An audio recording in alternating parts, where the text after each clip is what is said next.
সরকারের পর এবার বেসরকারি ব্যবস্থাপনায় হজের প্যাকেজ ঘোষণা করা হয়েছে। এবার বেসরকারিভাবে হজে যেতে সর্বনিম্ন খরচ পড়বে ৫,১০,০০০।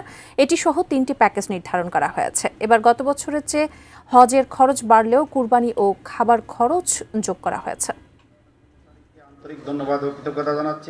গতবারের চেয়ে বিমান ভাড়া প্রায় ১৩,০০০ টাকা কমিয়ে ২০২৬ সালের জন্য ৩টি হজ প্যাকেজ ঘোষণা করে সরকার। সর্বনিম্ন হজ প্যাকেজ ৪.৫ লাখ টাকার কিছু বেশি এবং সর্বোচ্চ হজ প্যাকেজে খরচ পড়বে প্রায় ৭ লাখ টাকা। রিয়ালের রেট কম বেশি হলে সেটি প্যাকেজ মূল্যের সাথে সমন্বয় হবে এবং প্যাকেজ মূল্য কম বৃদ্ধি হতে পারে। আর ২ দিন পর মঙ্গলবার বেসরকারি ব্যবস্থাপনায় হজ যাত্রীদের জন্য ৩টি হজ প্যাকেজ ঘোষণা করেছে হজ এজেন্সি অ্যাসোসিয়েশন অব বাংলাদেশ। প্রত্যেক হজ যাত্রী থেকে প্রায় ১ লক্ষ টাকা অতিরিক্ত $৮০০ অতিরিক্ত আদায় করা হয়েছিল। সংবাদ সম্মেলনে হাবের মহাসচিব ফরিদ আহমেদ মজুমদার জানান, এবার বেসরকারি ব্যবস্থাপনায় 3টি হজের প্যাকেজ ঘোষণা করা হয়েছে। বিশেষ হজ প্যাকেজ যার সর্বমোট মূল্য ৭,৫০,০০০ টাকা, সাধারণ হজ প্যাকেজ যার সর্বমোট মূল্য ৫,৫০,০০০ টাকা, সাশ্রয়ী হজ প্যাকেজ যার সর্বমোট মূল্য ৫,১০,০০০ টাকা নির্ধারণ করা হয়েছে। এই সাশ্রয়ী প্যাকেজের সর্বমোট মূল্য হচ্ছে খাওয়া এবং কোরবানি সহ ৫,১০,০০০ টাকা। মোনালিসা হেভি ফ্লো ১৫ পিস প্যাকেটের সাথে ৮ পিসের একটি প্যাকেট একদম ফ্রি।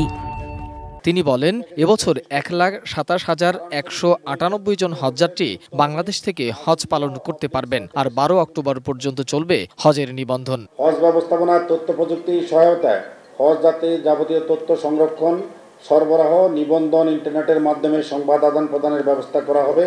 এই বিষয়ে ওয়েবসাইট www.hoj.gov.bd হতে হজ সংক্রান্ত তথ্যাদি সংগ্রহ করা যাবে।